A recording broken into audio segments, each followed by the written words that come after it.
Assalamualaikum warahmatullahi wabarakatuh. Nama saya Muhammad Rizky dengan NIM 1614290014.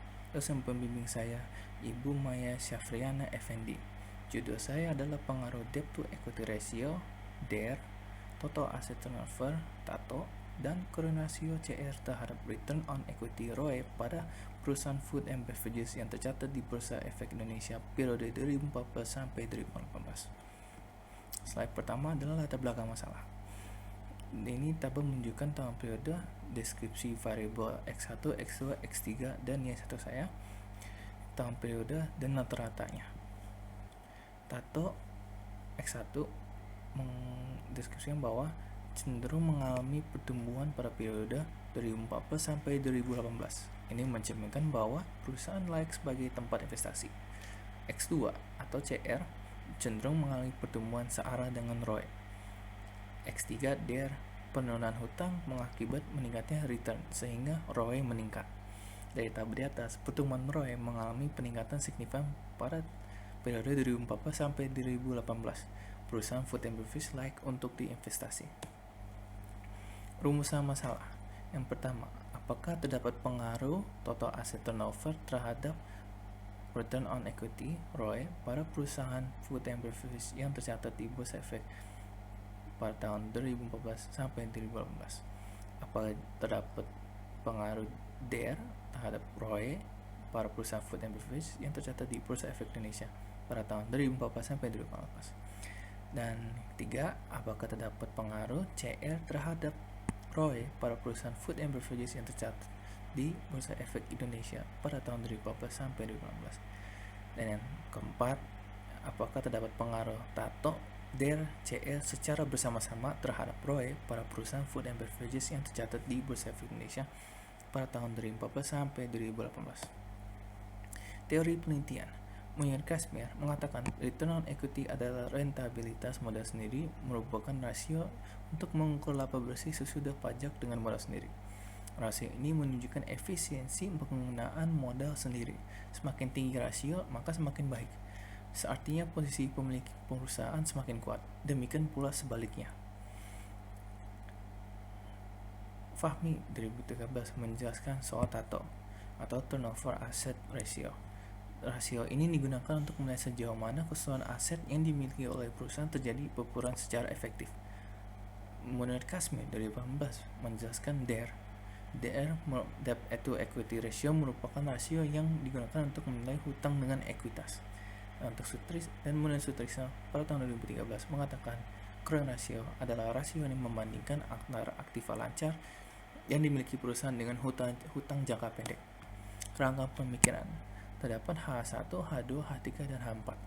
H1 terdapat pengaruh total asset turnover terhadap pengaruh on equity. H2 terdapat pengaruh debt to equity ratio terhadap return on equity.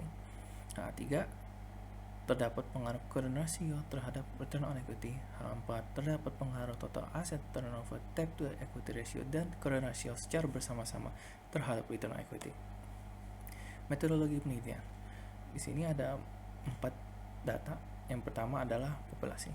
Populasi ini adalah perusahaan food and beverages yang tercatat di Bursa Efek Indonesia pada tahun 2014 sampai 2015. Yang kedua, sampel. Sampel ini yang diambil adalah menggunakan teknik population sampling sehingga terdapat sebanyak 9 perusahaan. Jenis data yang digunakan dalam penelitian ini adalah data dokumenter. Dan yang terakhir atau yang keempat, sumber data. Sumber data yang diperoleh adalah data sekunder berupa laporan keuangan perusahaan food and beverages pada tahun 2014 sampai 2018. Pembahasan dan analisis penelitian. Metode analisis yang digunakan dalam penelitian ini adalah regresi berganda data panel. Data panel terdiri dari 3 model. Ada common effect, fixed effect, dan random effect. Selanjutnya akan dilakukan uji ketepatan modal untuk masing-masing model yang paling cocok untuk penelitian ini. Di sini ada uji ketepatan model regresi berganda data panel. Nah, di sini menunjukkan hasil Cho, hasil Hausman, dan hasil Langreng. Dan ada kesimpulan pengujian model regresi data panel. Dari semua tabel sini dapat simpulkan bahwa model yang paling cocok adalah FEM atau Fixed Effect Model. Ini adalah analisis regresi linear berganda data panel. terdapat pengaruh D, Tato, dan CR berpengaruh bersama-sama secara signifikan terhadap ROE di perusahaan food and beverages periode 2014 sampai 2018 dengan koefisien determinasi sebesar 0,77155 yang berarti kontribusi D, Tato, dan CR terhadap ROE sebesar 77,12% dan sisanya sebesar 22,88% dijelaskan oleh variabel di luar penelitian ini. Kesimpulan, secara parsial, debt to equity ratio memiliki berpengaruh positif dan signifikan terhadap ROE pada perusahaan food and beverages yang tercatat di Bursa Efek 2014 sampai 2015. Begitu pula secara parsial total aset turnover atau TATO berpengaruh positif dan signifikan terhadap return on equity pada perusahaan food and beverages. 3. Secara parsial juga, current ratio berpengaruh positif dan signifikan terhadap return on equity para perusahaan food and beverages yang tercatat di perusahaan food and beverages yang tercatat di Bursa Efek Indonesia dari 2014 sampai 2018. Secara bersama-sama, DER, debt to equity ratio, total asset turnover, dan current ratio berpengaruh signifikan terhadap return on equity para perusahaan food and beverages yang tercatat di Bursa Efek Indonesia. Koefisien determinasi atau adjusted R square sebesar 0,77125 yang berarti besarnya kontribusi terhadap debt to equity ratio, total asset turnover, dan current ratio berpengaruh positif dan signifikan terhadap return on equity adalah sebesar 77,12% dan sisanya 23,98% dijelaskan oleh variabel lain di luar variabel yang digunakan. Saran saya, bagi penelitian selanjutnya yang tertarik pada sektor yang sama dapat merubah variabel independen dalam penelitian ini, sehingga dapat menampilkan pengaruh antara variabel lainnya yang lebih valid. Bagi pihak manajemen disarankan untuk mengoptimalkan pengelolaan keuangan agar hasil-hasil keuangan dapat terbentuk sebaik mungkin, sehingga dapat menarik investor ataupun investor luar ke dalam perusahaan. Hasil penelitian ini akan digunakan sebagai bahan perbandingan dan referensi untuk penelitian selanjutnya secara akademis.